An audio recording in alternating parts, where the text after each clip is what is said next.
Wal qaulusani, dan qaul yang kedua, yang ini tidak masuk di dalam pembahasan Buya Yahya. Mari kita dengarkan penjelasan Buya Yahya tentang masalah tayamum seseorang yang memakai perban. Apakah pendapat beliau ini dapat kita cari di kitab fikih atau bagaimana? Mari kita dengarkan bersama-sama. Nantinya kita carikan kitab daripada pendapat yang beliau sampaikan. Ada dibahas di dalam fikih kalau orang punya perban atau sesuatu yang menutupi kulitnya sehingga air tidak bisa masuk, tidak bisa kena kulit, itu disebut dengan istilah jabiroh. Jabiroh itu adalah tambalan, perban, gips dan yang lainnya. Pokoknya penghalang air sampai ke kulit namanya jabiroh.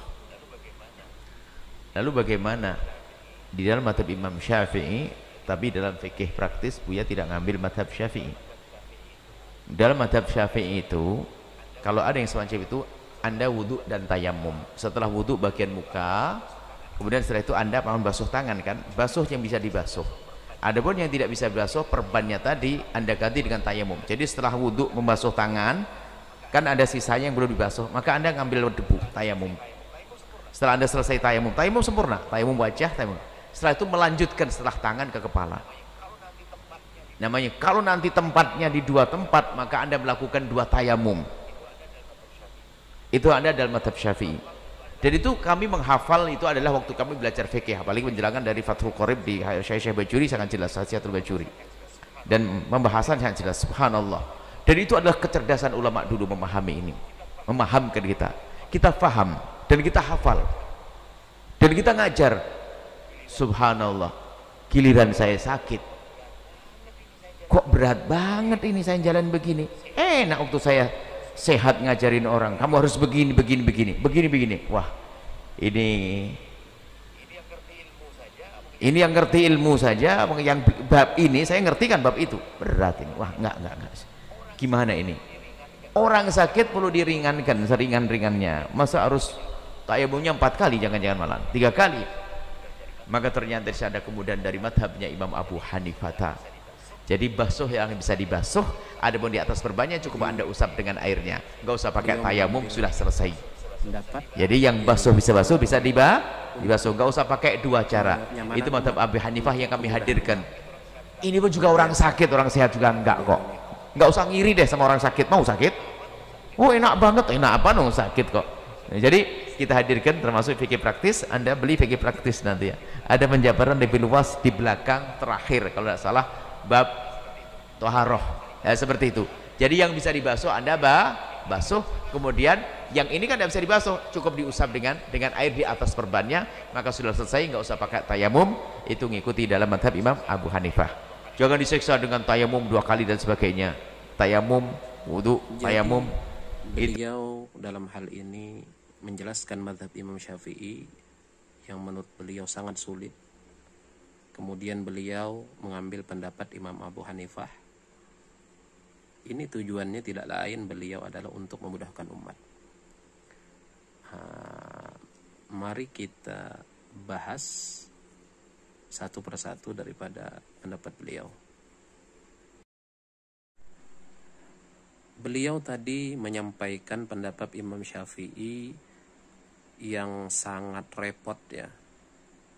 Bisa jadi orang dalam waktu mengerjakan tadi, apabila lukanya misalnya ada 3, ada di kepala, ada di tangan, ada di kaki, maka dia pun melakukan tayamum 3 kali dalam 1 kali wudhu tadi.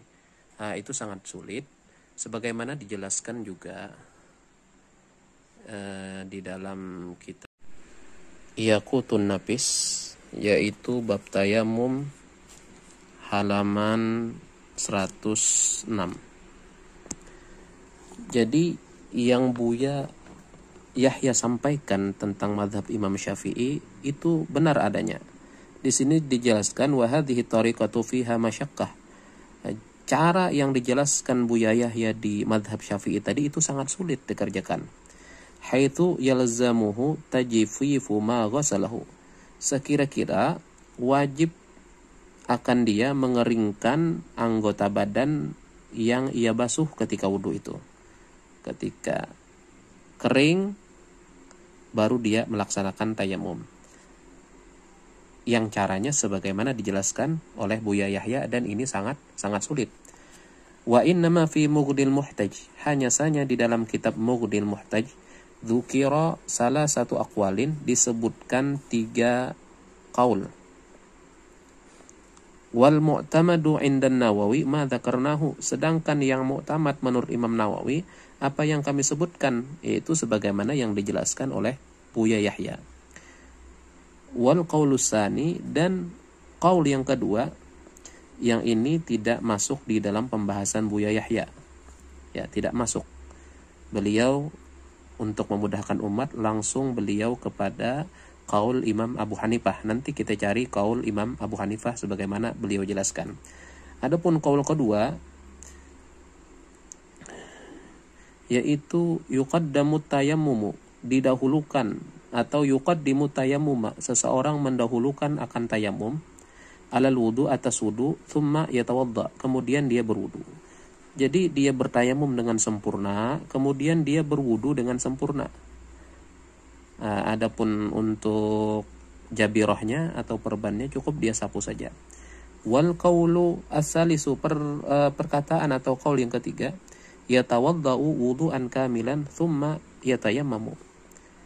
Seseorang itu berwudu dengan wudu yang sempurna, dia berwudu sempurna, thumma yatayammamu, setelah selesai wudu kemudian dia bertayamum. Jadi 2 pendapat ini tidak disebutkan oleh Buya Yahya. Tadi beliau langsung loncat kepada madhab Abu Hanifah.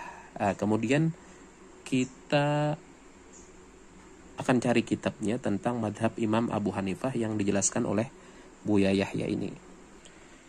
Kita buka di dalam kitab Zubdatul Fiqhi Asy-Syafi'i Al-Qaulil Mu'tamad ma'a bayanil ikhtilafi Ibni Hajarin war Ramli ta'wili 'alal madzahibil ukhra indal haraj, yaitu pada halaman 49. Di sini dijelaskan faidatun, ini satu faedah. Wadi'ul jabirah inda Abi Hanifah, meletakkan perban menurut pendapat Imam Abu Hanifah.